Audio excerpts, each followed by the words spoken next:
ഹബീബായ തങ്ങൾ പഠിപ്പിച്ചു കൊടുക്കണം, വിളിക്ക് യാ മുഹമ്മദ്, ഇസ്തിഗാസ ചെയ്യൂ, തവസ്സുൽ ചെയ്യൂ. ഈ സംഭവത്തെ അയാൾ നേരത്തെ ദുർവ്യാഖ്യാനം ചെയ്തതാ. ഇന്നലെ അരീക്കോട് വന്നപ്പോ അയാൾക്ക് ഒരു യു ടേൺ അതുകൊണ്ട് നോക്കി നിസ്കരിക്കുന്നു.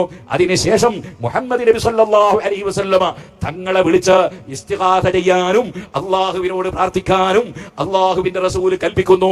അതാണല്ലോ ആ നിസ്കാരത്തിന്റെ ശേഷം അല്ലാഹുമ്മ ഇന്നി അസ്അലുക വഅതവജ്ജഹു ഇലൈക ബിനബിയിക നബിയ്യിർ റഹ്മ, അല്ലാഹുവേ ഞാൻ നിന്നോട് ചോദിക്കുന്നു, വഅതവജ്ജഹു ഇലൈക നിന്നിലേക്ക് ഞാൻ മുന്നിടുന്നു, ഇന്നി അസ്അലുക വഅതവജ്ജഹു ഇലൈക ബിനബിയിക നിന്റെ നബിയെ അടയാളനാക്കി ഞാൻ നിന്നിലേക്ക് മുന്നിടുന്നു. നബിയ്യിർ റഹ്മ, അത് കാരുണ്യത്തിന്റെ നബിയാണ്. ആ നബി മുഖേനയാണ് കാരുണ്യം ലഭിക്കുന്നത്, കാരുണ്യത്തിന്റെ നബിയാണ്. ആ നബിയെ മുൻനിർത്തി ഞാൻ നിന്നോട് ചോദിക്കുന്നു, ഞാൻ നിന്നിലേക്ക് മുന്നിടുന്നു അല്ലാ. അത് പറഞ്ഞിട്ട് പിന്നെ എന്താ വേണ്ടത്? പിന്നെ നബി തങ്ങളെ നേരിൽ വിളിച്ച് ഇസ്തിഗാസ ചെയ്യണം. അതാണ് നബി തങ്ങൾ പഠിപ്പിക്കുന്നത്, യാ മുഹമ്മദ്, യാ മുഹമ്മദ്. ഇവിടെയാണ് ഇയാള് ഇടപെടൽ കൊണ്ടുവന്നിരുന്നത്. യാ മുഹമ്മദ് എന്ന് വിളിച്ചാൽ അവരുടെ ഇടപെടലാണ്. അഥവാ നിങ്ങളൊന്ന് ദ്വാരന്ന് എനിക്ക് വാങ്ങിത്തരണേ, ഇതായിരുന്നല്ലോ കുറച്ചു കാലമായി അയാൾ പറഞ്ഞിരുന്നത്.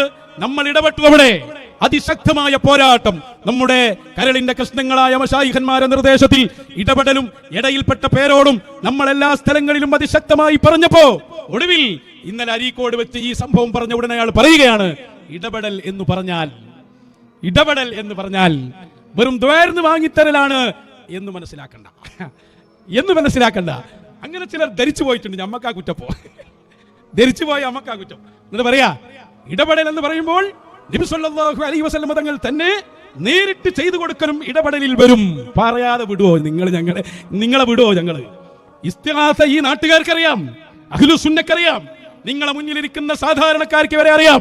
അവരെ ചതിക്കാൻ ഇനി ഇസ്തിഗാസ വെറും ഇടപെടലാണെന്ന് പറഞ്ഞു നടന്നാൽ ഒരു സുന്നിയെയും കിട്ടില്ലെന്ന് മനസ്സിലാക്കിയപ്പോ ആദർശ പ്രതിസന്ധി അത് നേരിടാൻ നടത്തുന്ന യാത്രയിൽ നിങ്ങളുടെ കമ്മിറ്റി യോഗം ചേർന്ന് അയാളോട് ഇടപെടൽ വിശദീകരിപ്പിച്ചില്ലേ?